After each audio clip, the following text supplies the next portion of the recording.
I've sorted that out. I've just got to admit Louise. All right, so guys, we are recording this now, so just so that you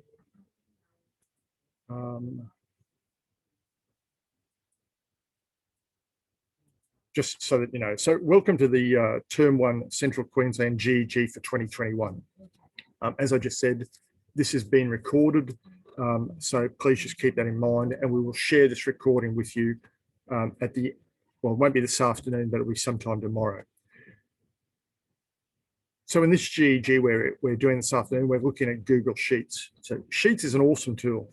It's for both students to use and for admin purposes to track what you're finding with your teaching in the classroom. Now, just like any of the tools that you're going to use, the ICTs that you're going to use, there will be a learning curve. I don't believe the learning curve with Sheets is steep, but you'll need to keep at it, keep learning, and every day I learn something new. There'll be some who are dyed-in-the-wool Excel people. I think Google Sheets is probably better than Excel, and especially when you consider the help that's available by the Google forums that are out there. And I'll talk about that a little bit later. So I'll be doing most of the lifting here this afternoon. We didn't have anyone else who'd put their hand up to present, but Chris Betcher, who's the program manager for G Suite Adoption, is going to join us. And I'm really excited to have Ben Collins joining us by video. He's joined us because of the time zone difference. So what we're going to do is an introduction to Sheets for those people who haven't looked at Sheets before and are wondering, well, what's it all about? Chris is going to talk about, I didn't know you could do that with Google Sheets. So he'll be going a little bit further. And Ben is going to sort of straddle between the two, from the beginner to the more advanced. This will probably run a little bit quicker than most people would like. The purpose for that is, I mean, we've only got an hour, we want to get through a fair bit, but because I'm sending you the link in and a video, when you get that, you can go back, and if there's something you want to nail, some skill that you want to learn, you can just pause, rewind, and you can master it in your own time. So you can interrupt as much as you like as we go through, just unmute, and I'll attempt to answer any questions. And I'm just going to share my screen, and if someone can let me know if there's a problem with not being able to be seen, if stuff isn't available, I'll endeavour to try to fix that up. So first up, the why. So in our curriculum, across most of our learning areas, we talk about data from year 3, and I started at the earliest. In year 3, we talk about collecting, organising and displaying data with and without the use of digital technologies. Now, that doesn't mean you have to use Sheets, but Sheets seems like an ideal tool to be using to display data and to be introducing the use of spreadsheets. I've done it with year 2 kids, and they've done it pretty easily. In science, we talk about using tables and simple column graphs to represent data and to identify patterns and trends. You've got a similar sort of content descriptor there for HAS, and also in technologies, specifically digital technologies, recognize different types of data, explain how the same data can be represented in different ways. So Sheets is an ideal tool to be doing that with. So that's in the classroom, and I think it behoves us to get in and be showing kids how to use it and know it. But also in our strategic plan for the diocese, we have consolidate analysis and use of data to inform ongoing improvements for student learning. Primarily, they're talking about CED 3, but I know a number of schools are collecting their data in a Google Sheet and then being able to sit down and analyse it with classroom teachers and keeping track of the data through a Google Sheet. So it's really powerful, particularly our learning support teachers out there who can use it to keep a lot of data and to take back to classroom teachers and show them what's going on. So look, I'm going to tackle this primarily from a science perspective. And for no other reason than I've got that portfolio of science as well. So here's a typical science experiment from grade 3, if my memory serves me correctly, schoolyard safari, where we're looking at the number of insects and critters that we find out in the playground. So we've got a whole bunch of tally marks there. So in a lot of classes, that's where we'd start with that. And then we'd go through and on paper, we would create a graph and show that data in a visual way. Obviously, that's still important, showing that that practical skill of doing that, but we can do it in other ways. So let's have a look. I'll just zoom in a little bit. So to zoom in on this, I just use Control and plus, and we can zoom in and have a look at the sheet. Once again, I'm hoping that someone will shout if you can't see what's going on here. So I've just put in some data here to speed things up, and just to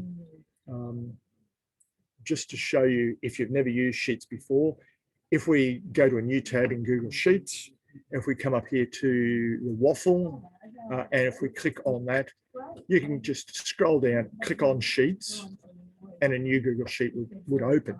I wouldn't do that. I'd always go to Drive.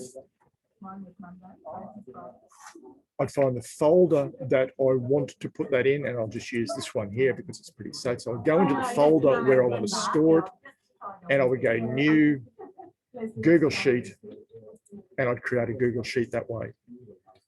All right, that's just because I kind of like being organized and knowing where to find stuff. But anyway, let's continue. All right, so a spreadsheet. A spreadsheet is made up of columns. So here you can see we've got column A, column B, column C, and we've got rows 1, 2, 3. Right, if we want to identify a cell, so this cell here, this cell is identified by the column name followed by the row. So it's B1. And if you forget that, up here in the name box, top left-hand corner, it shows that that is B1. If we come down to D30, right, you can see it puts a bounding box around it.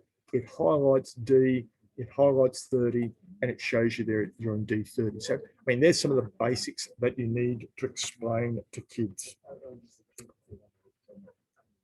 Like in any sheet that you're going to create, the first thing you're probably going to do is put some sort of header, and we generally do that in row 1. I've done that to save time. Right, so the things that you're going to do with this are, and I'll show to you a number of ways. When you go through and type stuff in, to identify it as a header, we're going to just select the cell, come up and click, select B for bold. So we're going to format it, B for bold. Now, I've got both of them done. If I go Control Z, if I want to copy the format from this particular cell from A1, I can come up to my format painter, click on the format painter, and if I click there, the formatting will come across. If I go Control Z and get rid of both of them, if I select both cells using my Control and click, so you can see they're both selected, I can choose bold and do both at once. All right, so the next thing we want to do is we want to, I'm going to come over here to this ellipsis. I want to use text wrapping. Right, so I've clicked on the ellipsis, I've come to text wrapping, and I want to say wrap the text. Right, and now we can see it puts that text on 2 rows. If I then want to center that, I can click on the centering, and there we go, we've got it centered. The other things you can do then with regard to your columns, because sometimes your columns are going to get a little bit unwieldy and you'll have stuff scrolling for miles, is if we come up to the joint between A and B, if I just, you can see there, I'm in the very, very top row above the header. If I double click, the column automatically fits to the data that's there. So if I can do it on column B, notice where my mouse is, it's got a 2-headed arrow, double click, it now makes the column shorter to fit the data that's there. The other thing that you want to get away from too is this notion of everything having to be centered and whatever. So we center headers, but we usually don't center other things like our data. right, and mathematical data like 29, 10, 4, etc., we would generally go with right alignment. All right. So the other thing then we would generally like to do is to make our header, right? So that's row 1 as a frozen row. So if we come over here, and I'll show you what I mean. So if I scroll, notice now, if I'm getting down to row 50 of my data, I can't see what the header says. So if I go back, I've clicked on row 1. If I go to view in my menu, if I go freeze, and then if I say freeze 1 row, notice that it's put a gray line underneath our header. And when we scroll, right, all our data will be there, and we can still read what are the headers there. So we know exactly where we're putting stuff. All right. So if we're doing some stuff with year 3s, we probably might not go any further than that, just simply showing them how to put some data in. But one of the things we're probably more than likely wanting to show them is how to graph that data. So if we want to graph it, if we want to select from A1, which is up here, organism type, and come down to B5, which is the last bit of our data, we can just click on A1, drag, and you can see that data is both now selected because it's got the bluish tinge to it, and it's got a bounding box. Okay. We come up to our menu then, because I'm zoomed in, I can't see it. So I click on the ellipsis, and it's this icon here that looks like a chart, and say insert chart. Now, this is pretty big.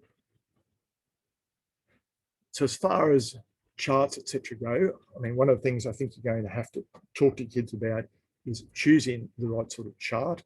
And rather than a pie chart, I'm just going to choose a column chart. And I'm just going to close that editor, and I'm going to zoom out for a minute. So to zoom out, I'm going to go Control minus. I'm just going to grab the chart and just drag it over here a little bit, and I'll drag it up. Right, so you can see straight up then, because we've selected our headers, it says number of organisms versus organism type. There's our beetle, larvae, leaves, spider, woodlouse. Now, if we go through and just toss some extra data in, so if I come in here, crickets, and how many crickets we have? Let's say 6. Notice when we do that, the chart dynamically starts to adjust to that. And I think that's the sort of thing that a kid wants to see, that you can make changes rather than having to go back right to the very beginning and redraw your chart because we've added some extra data. Or if we want to change the data, there was only 9 beetle larvae rather than 29. And so because it's dynamic, you can change it around.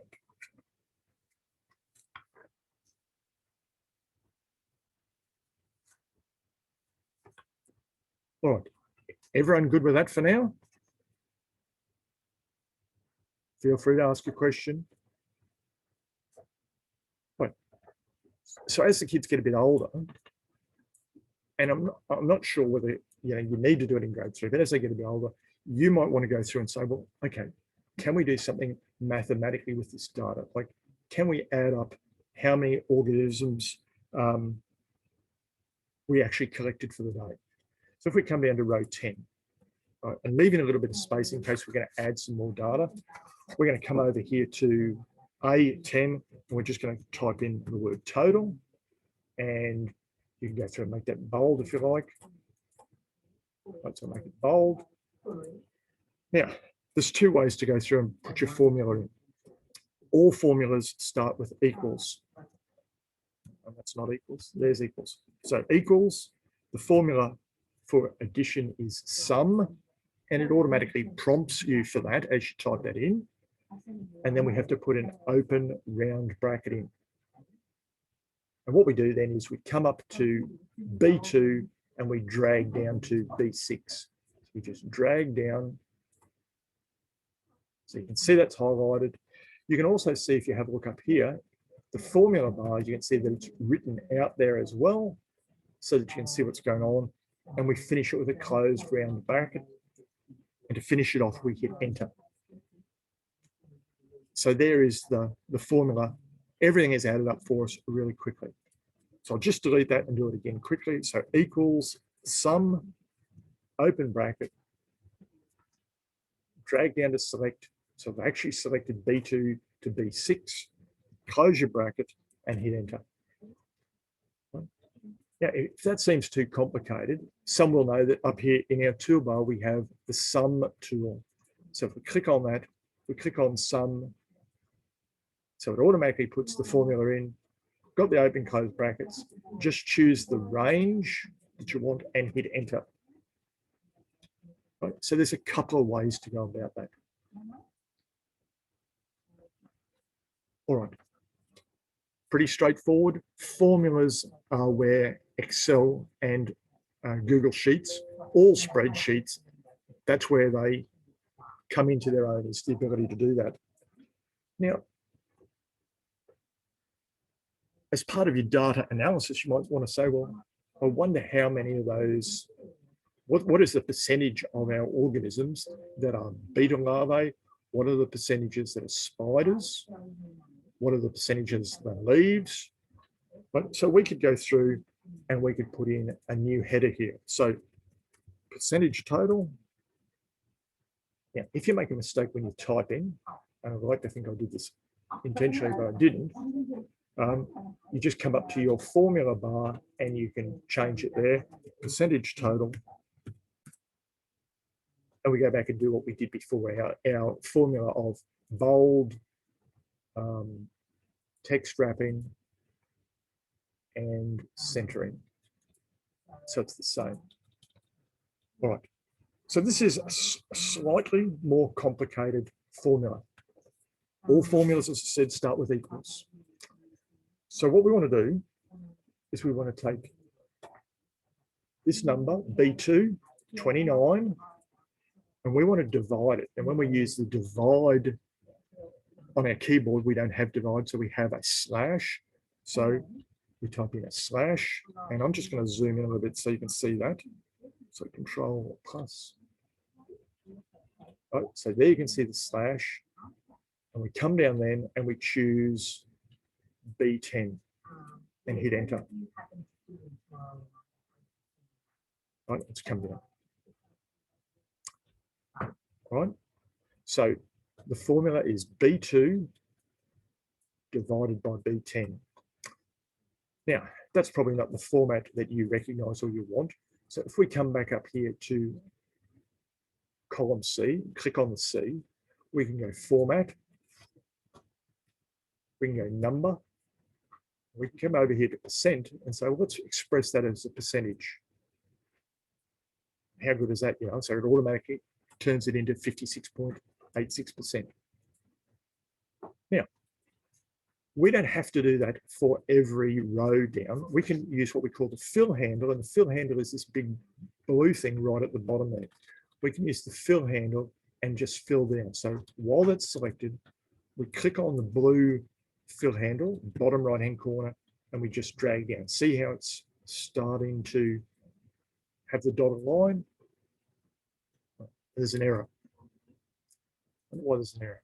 So if we click on it, notice what's happened. So it's B3, which is what we want, 10 divided by B11. Well, hang on, that's not right. It was B10. So the error makes a lot of sense. So what we need to do is come back up here. In our formula bar, we click between B and 10. And what we're going to do is we're going to say that B10 is an absolute cell reference. So on our keyboard, and this should be true for most of you, except if you're on a MacBook, you'll have to work that out. Function F4. Now, what function F4 does is puts a $sign in front of the B, a $sign in front of the 10, and what that means, it's an absolute cell reference. So when we copy the formula, that's not going to change. Lots of times when you're going to use this, so hit enter. Right? So there it is. So we said that's not going to change. We go back to our fill handle, we drag down, and there's all our percentages. Right? So that looks great to me. Erin, as we go through, can you just give me a shout too if Chris Betcher turns up so that we can hand it over to him. He's got another big Google event this afternoon, but he's going to duck out to join us. So I guess the other thing we'd like to see with this, and I'll just zoom out from it, control minus to zoom out, is we've got all that there. We totaled this column, we've got 51. So I think we probably should total this column and try to get 100%. Once again, we don't need to write the formula. We've already written a formula that says, let's add it up. So from B10, if we go to our fill handle, bottom right-hand corner, that blue square, notice what my cursor looks like. It's a plus sign.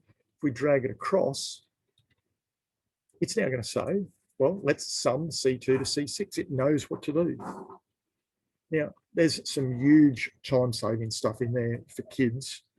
The key, of course, is they've still got to understand what's going on in case something goes wrong. But that's the sort of thing that you could be doing with your kids to analyze your data and then talk about the data in all sorts of ways. So if we redid this, we could redo the chart instead of in terms of the number of organisms, in terms of the percentage of organisms, in exactly the same way we did before. Just highlight A6 and C down to 6, and we could graph that. So there's all sorts of ways to represent the data. I've looked at one chart type, the column chart.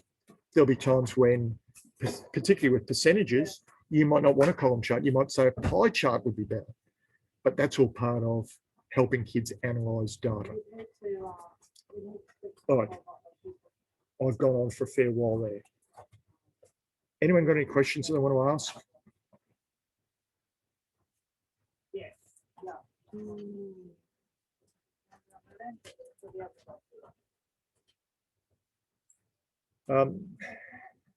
In this slide deck that I'll share with you from Primary Connections, there'll be a number of slides here that show you how you go about laying out your data in a spreadsheet so that it makes sense, and talks a little bit about graphing. So that's straight out of Primary Connections, and I'm hoping you will find that pretty useful as a way to just make sure you've got your spreadsheet looking the way it should. All right, let's have a look then at from an admin perspective now. So, as I said, one of the things in our strategic plan is getting teachers to collect data and keep track of some data. So here we see these are all fictitious names, the results of a spelling test that was given to some kids.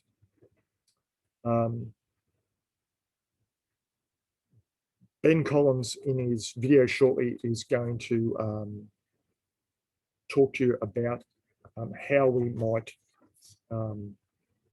keep track of stuff in a much better way. And there's some really important tips that go with spreadsheets, like not merging cells, which we came across the other day with helping a teacher. So let's go through and see if we can have a look. So the first thing we know that we should do is we bold those. We come up here to text wrapping, text wrap, and then we'll come up here to centering, and we'll center them. All right, so we've got a bit of data here. We're probably going to want to sort this data. So one of the best things you can do when we sort data is to put in an index column. So to do that, if I just right click on column A and go insert row, Control Z, right click on column A, insert column, it puts a new column in. And I'm going to call this column index, right? Because of the formula, because of the way I did it, it automatically goes bold, centered, and wrapped. And what I want to do is I just want to put these kids in, assign a numerical number, 1, 2, 3, 4, 5, 6. So to do that, we're going to go 1, followed by enter, 2, followed by enter. We can stop there. Now, I could work my way down, but that's pretty tedious. So what I'm going to do is I'm just going to highlight 1 and 2. I'm going to come down to the fill handle, again, bottom right-hand corner, and I'm just going to drag that down. You can see the little dotted line coming through. Go down to the end, and I'm going to drop it. And then it automatically knows, because I've selected both 1 and 2 together, that I want to add the number as I go. Similarly, if you go across here and go Monday, I think if we fill that, it'll automatically go Monday, Tuesday, Wednesday. So there's some things that it just automatically knows, and I'll delete them. All right, everyone good with that? All right, so one of the things too is we've got name here. Now, name is always really, really bad form. How do I sort that? You know, the only way I can sort it is on first name, Nicholas, Lonnie. What if I want to search on or sort on surname? So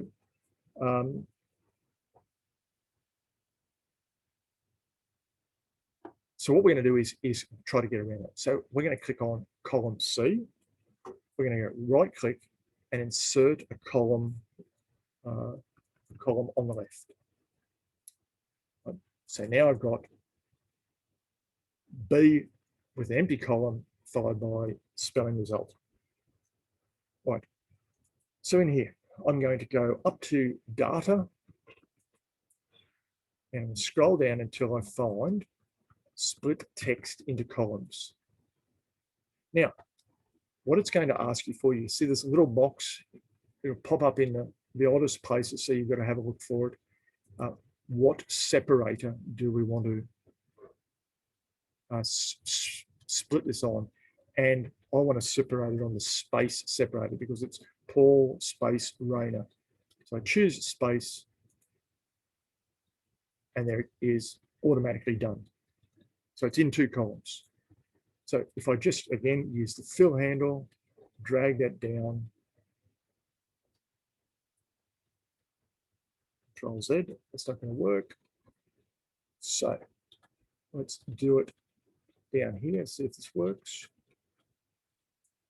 Oh no, that didn't work either, Control Z, so let's try this. Just clear this out, delete. So just highlight from B2 down to B31, data, split text into columns,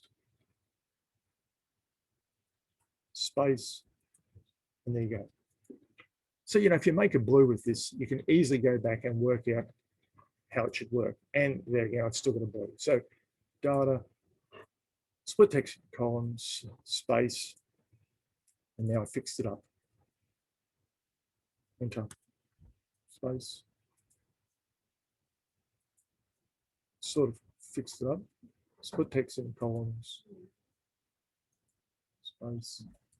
I think you deleted that one when you went back and highlighted them. Yeah, thank you, Erin. I'll come back and fix that, but once again, it's easy enough to fix. And what we need to do is just go back to our headers, first name, keep out in intuitive names, last name or surname, and there we go. All right, so that's going to be really important. So now we could sort that on surname. So if we want to sort those alphabetically based on the surname, we can sort on the first name, if that's what we want to do, or we could sort on the results in the spelling test. We'll have a look at that shortly, and I'll show you how to do that. The other thing we didn't... Paul, yep. Just while you're talking about text to columns, yep. If you have students that have 3-word names, you will have to insert another column or it will overwrite the data that's in column D. Yep, so that is, Erin is 100% right. I didn't want to go there as assuming we've got a noob audience here at the moment, but she's right. If you've got hyphenated names, those sorts of things, it creates a bit of extra drama. But let's look at that when that comes up, if that's okay. Right,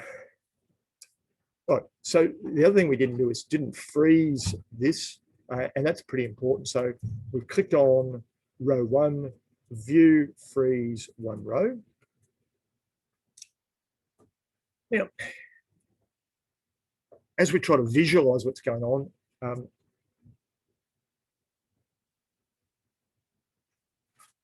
Google Sheets gives us a great tool to help us visualize. So if I just Control Z, I don't want to drag anything there.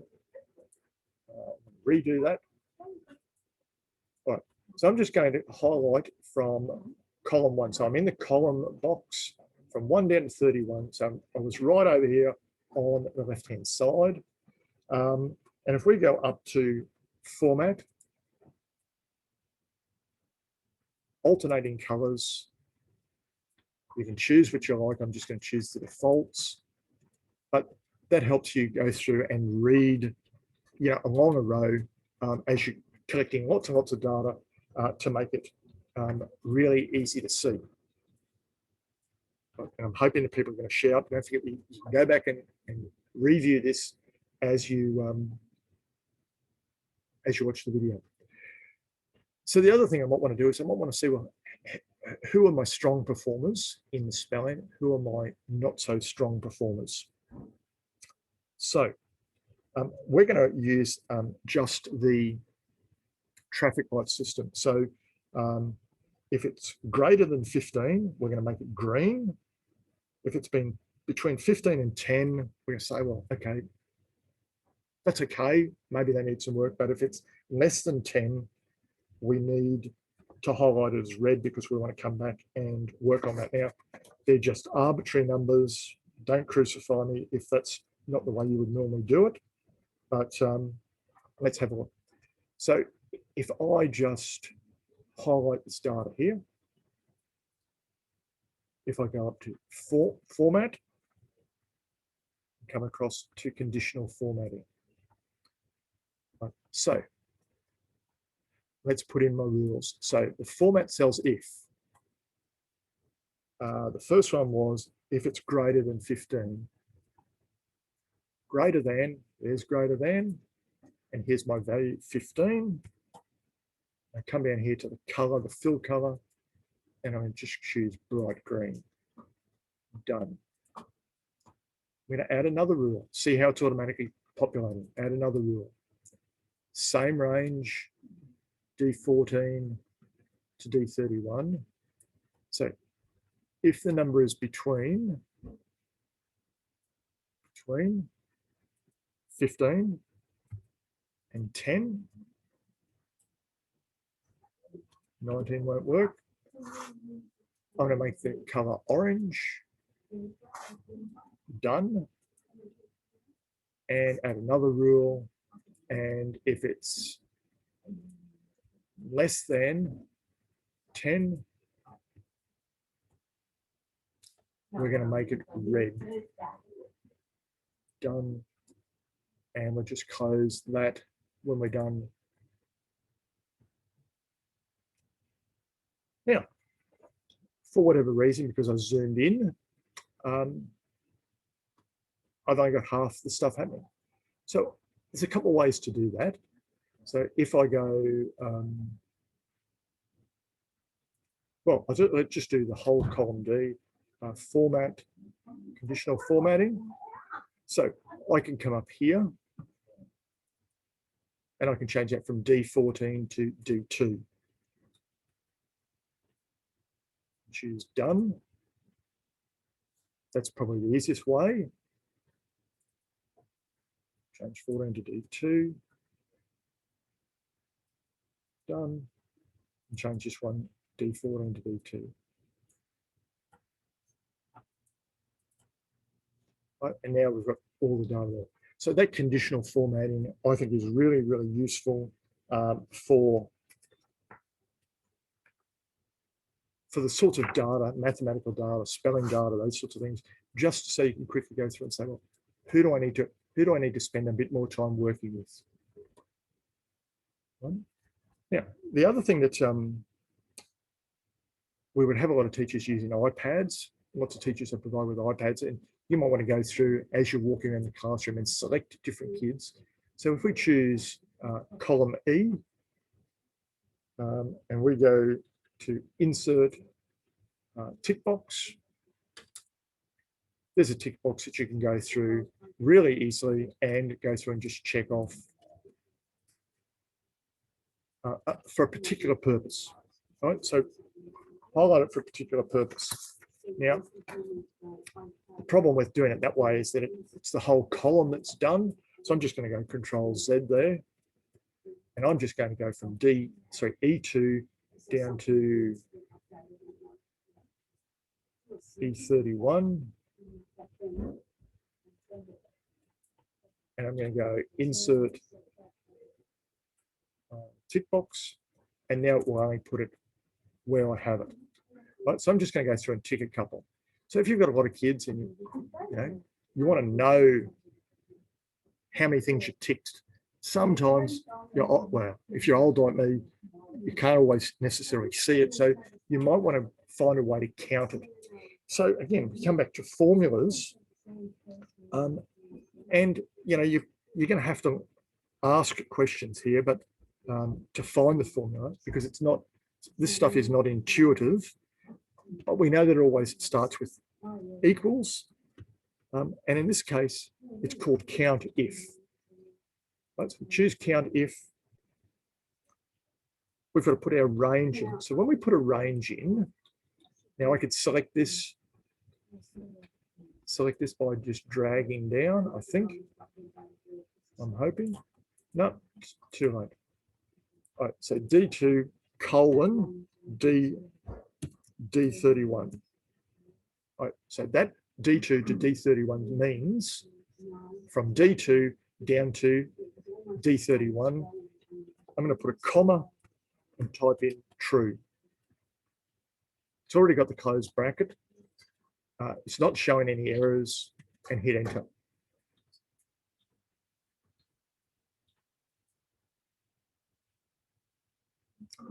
And what?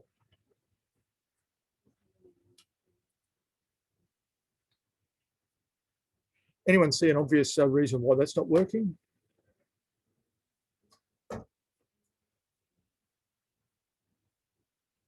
Well, if you have a look, I'm actually in column E here. Once again, I talk about being able to see stuff. So if I change it from E2 to E31, hit enter, right? There, it's working. So every time we click it, it'll add it up. So we've got 8 kids who needed intervention or need some help. Now, as I said, you're not going to necessarily know how to do all this stuff and to be able to find it, but what you've got to do is be prepared to ask, right? So go off and be prepared to ask a question, send it to me, talk to your peer, jump on a forum. That's pretty important. Look, the other thing then we generally have is being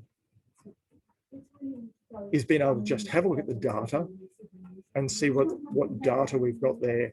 And I'm just going to zoom out a little bit so that I can find all the tools. So what I'm going to do is, you can see up here where I'm at column A, I'm just going to go to the left of that, just above the 1, I'm going to click there. When you click that area, just above the 1, just to the left of A, it highlights the entire sheet. And that allows you now to come up here and apply a filter. So the filter looks like a funnel. Click on it, and now you can see we've got all these little bits that are applied to every column. So I'm going to come over here to the one for spelling. So you can see all the data here. And first thing I'm going to do is hit clear. And I want to see all the kids who got 15. So that's the only one that's got a tick, and click OK. So now I've got 2 kids who got 15. So you can use it for all sorts of things to go through and filter out the data that's there. To get rid of the filter, you simply come back up to it, top, and click off it. So the one last thing I'm going to show you is some data validation. So typically in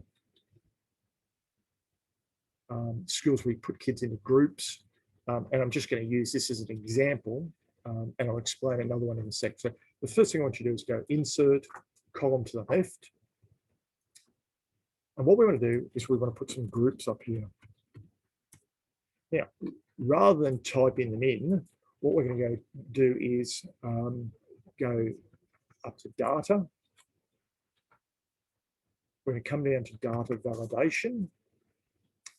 And we're going to use list from a range. No, we're going to use a list of items online.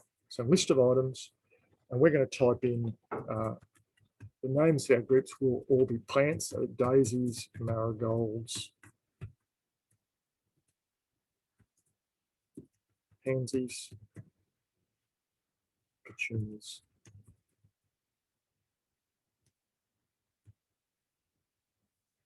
And click save. Right. So what you can do with that then is you simply click on the box. There they are. They're marigolds. If we fill down, again using our fill handle that we've used a couple of times. Right now, I know that's filled with marigolds. I should have changed it first before while it was empty. Pansies. You can go through and select your kids from there. Now, where I would tend to use that is when I want kids or teachers to fill in the name of their school, for example. You'd be surprised how many different ways there might be of spelling St. Joseph's Park Avenue.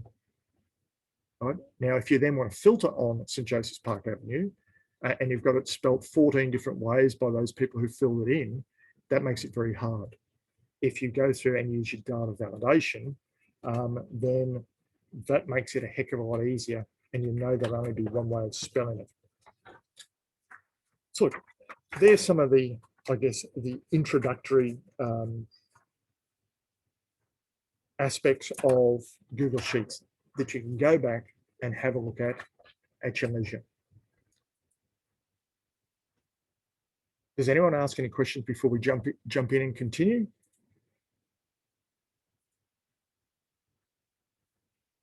All right, so I'd like to introduce you to Ben Collins now. So Ben Collins runs a website called benlcollins.com.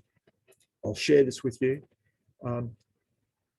He's been an author and developer using Sheets since 2015. He does a lot of work with apps, script, and Data Studio. So Data Studio is a front end to Google Sheets. He's been a forensic accountant, so he knows a lot about data analysis. He offers lots of courses on his sites. I've never done a course, but I do subscribe to his Google Sheet tips. And that just comes to my inbox every Monday. If there's anything that's too techy, and he does do a bit of techy stuff, I just delete it. I don't worry about it. But there's other stuff I think, wow, I didn't know you could do that with Google Sheets. And I find it pretty interesting. So I'm just going to have to jump out here because I didn't share my screen with audio, and this will be pretty ugly if I don't do it this way. So once again, if you can just let me know if this doesn't play with audio, and we'll let Ben Collins take it from here. Hello to the Central Queensland Educator Google group. Thank you for inviting me. I'm obviously on the other side of the world right now.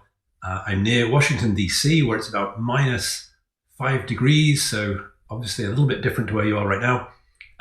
Thank you, Paul, for organizing this. And in this short video, 5 minutes long, I'll give you just a few tips for working with datasets in Google Sheets. So let's get started. So right here in front of me, I have, I imagine I've just imported a CSV to my Google Sheets of some customer data. This is just made up data, by the way. So first thing I want to do is understand this data before I start doing any analysis. What's in here, and what are the date ranges it covers, what amounts does it cover, which customers, and things like that. So I'll start by highlighting row 1, the header row. We're going to make it bold, centered, and wrap that text. And I do that always with every data set, just those 3 things.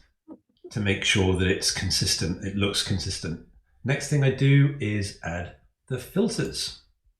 Okay, next we'll tell the story of one row. So walk the first row, I call it. So go here to this first row of data and let's walk across it. So the first column tells me it's the sector, the type of industry that this client works in, what product they bought from us, the date. So it's all pretty obvious, but when you've got 25 columns or 50 columns in your data set, it's really important you've looked across all those columns and you have the full picture of your data set.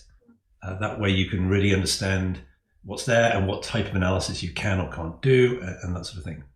So customer name, the number of items in the product, the revenue we got from it, the profit we made, the tax, estimated tax we'll have to pay, and then the sales channel. So by understanding that now, I can start to think in my head that maybe I'll look at the profits, these two columns, sort of, my profit per different, coming from different channels. Let's see the return on that investment. So tell the story of one row. Okay, so we've looked across the rows. Let's go down the columns now. So 2 tips for that.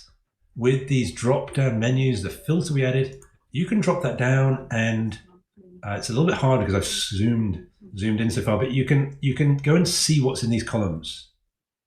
You can clear everything off and just start to experiment with your data, and let's go and look at all the professionals and take a look at that subset. So adding these filters really helps. Select all to add the filter back on. But even better than that, when you're trying to just explore your data and understand it, is to come up to data and use this thing called column stats, which was a new feature added around about within the last year, anyway, maybe in the last 6 months. And let's choose this column to look at, full customer name. All you do is just click a column. The sidebar comes up over here and it tells me things like who's my most frequent customer in this data set. So right off the bat, it's giving me tons of information that I would have to go and create pivot tables for or formulas to figure this stuff out. But it gives me straight away the answers I'm looking for. So some of my top customers, who are my least customers. Let's go down here, how many different unique values I had in here. So let's look at the revenue column instead. And it gives me things like the total revenue for my business straight away. Don't have to go and write that sum function. The average revenue per order, the minimum and the maximum. So really, really super interesting, this column stats. So that's the next one. Get the column stats going. That helps you just explore your data set. All right, let's think now. We brought this data in. What's really important is that I know the region of Australia that my customers are coming from. So I go and get my second table, which comes from my customer database, and it tells me that which customer, where that customer is located, which region of Australia. So we'll come back here and we're going to quickly add that into this big table and just talk a couple of tips there. So first thing, when I'm adding columns to my original data set, just a tip I do is I just give that column a little bit of color coding to let me know that it's a column I'm adding. It wasn't a column that came from the original data set. So we'll put region, and we will do a VLOOKUP. Nice standard formula. We're going to look up the customer, come into sheet 2, highlight, I can click A and B because that will just include everything for me. We want column 2, we want to return the value from column 2, and then we want the false because we're doing the exact match. So that's the formula, and we'll double click that little blue button, send it down to the very bottom, just check that's gone all the way to the bottom. I'll uncheck the filters and recheck the filters just so that becomes included in the filter. And there we go. So I know it's a column I've added because it is the different color. And that's just helpful if you ever sort of to keep your audit trail. Then last thing I'll show you, just when you have a column like this, which is all formulas, you just want to be cognizant of that. So it might be fine. You want to keep it as a live formula pointing somewhere else if you anticipate that this data over here might change. But if it's a once and done, so I've added my customer region, that's not going to change. then I want to make sure I turn these into values, not just formulas, because what might happen is a colleague might come along, or you yourself might do this, think, oh, I'll just go and delete this table now, clear things up, come back here, and suddenly you've broken that column that you worked so hard to add. So let's undo. There we go, we get that back. So the last thing we'll do is we'll highlight the whole column, Control C or Command C if you're on a Mac to highlight it, right click, paste special, and paste values only. So it can be Command Shift V or Control Shift V as a shortcut. We'll click that, and now they're values. So you can see it in the formula bar. It's not the VLOOKUP formula, it's the actual piece of data now. So don't leave your live formulas there if you don't need them anymore. Last tip there. So I think I'll wrap up now. Paul wanted just 5 minutes from me. I hope that was useful. Thank you again for inviting me, and I'll be fast asleep when you're listening, so can't answer any questions right now. If you'd like to find out more about this sort of stuff, then please feel free to jump over and visit my blog, my website. So it's benlcollins.com, and I have over 100 articles there about Google Sheet stuff, best practices for working with data. In fact, you'll find a lot of the tips that I just shared just now in this article here, the 18 best practices for working with data. Again, enjoy the rest of your day and the rest of your session today. So thanks again, and have a great day, folks. Bye-bye. 5163 2531. Hello. All right. So has anyone got any questions as a follow-up from Ben? I mean, I know that's, I mean, my anticipation was with this that we were going to have some college people here, some people who are perhaps more power users than others. So to try to give something for beginners and something for advanced people, that was the role of that Ben was playing here. But I really do encourage you to go and have a look at Ben's site, those conventions that he talks about, and there's a link in the slide deck which I'll share with you. I think they are just gold, because if you run into problems with anything in a Google Sheet, it's generally going to come back to whatever conventions you've either used or not used.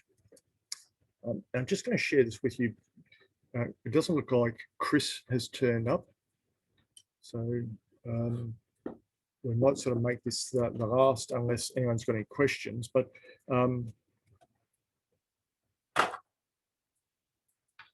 we just have a look at this. So at the outset, I mentioned that Google Sheets had a great help community, a forum.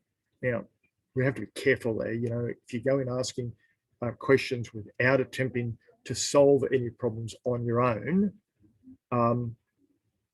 you're probably going to get slammed over it.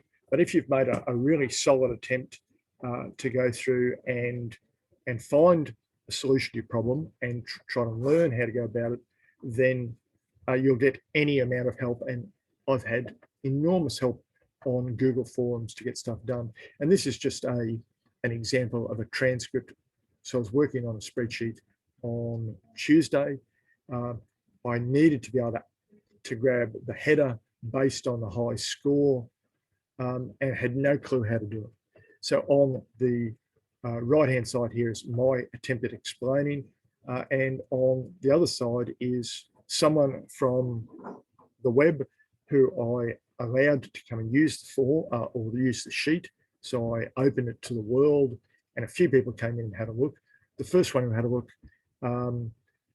we talked about what had to happen, and their response was, yeah, look, I'm sure someone will have an answer for you, and they bailed. But this lady went through, prompted me, explained the error of my ways, how I was an idiot, but very tactfully, and was going about it the wrong way, and gave me the answer I need. So I don't think I've ever been able to get that with any of our Microsoft products. It's just too hard to find the right places to find people who want to share information, but there was no hassle whatsoever in doing that in Google Sheets. And as I said, I find that happens all the time. So look, it's 12 minutes past. Any final questions that you might want to ask? Paul, Yes, sir. just to follow up on what Ben was saying Yep. with the formula things, one of the data sets that I saw all the time is student data out of TAS. Yep. And when you get student data out of TAS, the year level and the A and B CDs of the classes are always in separate columns. Yep. And so I like to combine them into one column.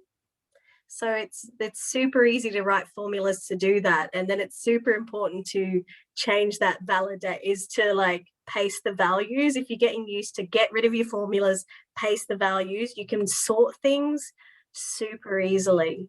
You can also use the columns to sort out a student's birth date and between day, month, and year, which is super helpful for sports carnivals when half the year level is one year and the other half is another. And then you can just sort your whole class based on what year they're born so that you know which students need to be in which races. Yep. And look, there'll be people listening to your Erin there going, what's she talking about? But you're right. Stuff I did this week, I went through and got rid of the formulas and used the Control-Shift-V to paste as values. As I said, I was doing some work with St. Peter's in Rockhampton, and they wanted to copy some formatting. So they were using a lot of conditional formatting, but they wanted to copy it because, they had to do it with 7 groups of kids, so prep to year 7 with 2 different classes, and didn't want to rewrite the conditional formatting. So I showed Joe how to just use the formula or the formula, the paintbrush to go through and copy the formula and paste it. But she had a lot of merged cells, so it wouldn't work. So my number one tip is try to avoid merged cells, and Ben talks about that in his 18 tips. Try to keep your data, I used to call it atomic when we were teaching this to kids at school. So first name and last name, not as separate cells, not name, like I showed you before, so we don't have to split it. You don't put data like, I won't use dollars, but you try to keep one cell for each sort of data. You don't go and bring stuff in. Now, I know you talked about bringing stuff together, but you've got a particular reason for doing that, Erin. As a rule, we wouldn't do that. So everything is atomic, kept in a separate cell, and it may seem tedious, but in the end, it will make it a lot easier for you to work with. So look, any other questions? We're all kind of out of time, but. Yeah, I've got a quick one. Yeah, sure. Is that Francis or Rolf? Yeah, Francis. And welcome on board, Francis. Thank you. I did some work last week where we imported some data into Excel, and some had capitals at the start of names and some had lowercase at the start of their names. How can we change them all to either start with capital or start with a lowercase? Okay, so there are some formulas that you can use, like 2 upper, 2 lower, maybe to sentence case.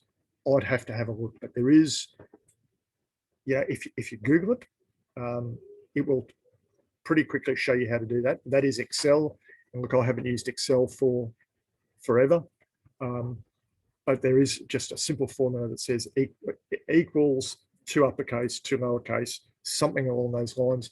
If you shoot me an email, Francis, I'll find it for you and provide it. And that goes for anyone. If you've got a problem, the beauty of Google Sheets is if you want some help, then you reach out to someone who's prepared to help you. So if you want me to help you, all you've got to do is go up to the top right-hand corner, share it with me, tell me what you're trying to do, and I can steer you down the right path, show you some simple ways so that you can make your data do what you need to do. My hope would be that you'll pay that forward then by helping another teacher on staff, and we share just how easy it is to to use Google Sheets and to manage and analyze and interrogate the data that we have so that we can get better teaching and learning. So Thanks, Paul. Next time I come across it, I'll get you to give me a hand with it. mate, that'll be a pleasure. No trouble at all. So guys, look, we'll close it up there. At this stage, I've booked in this same time slot next term for our GEG. We've got to have 4 a year. If you pencil it into your diary, I would dearly love to have other people sharing and talking about what they do.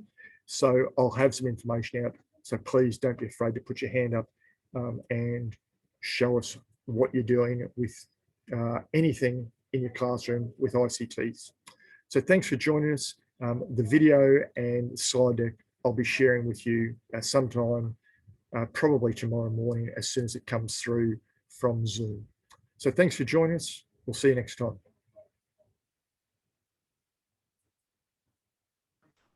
Thanks, Paul.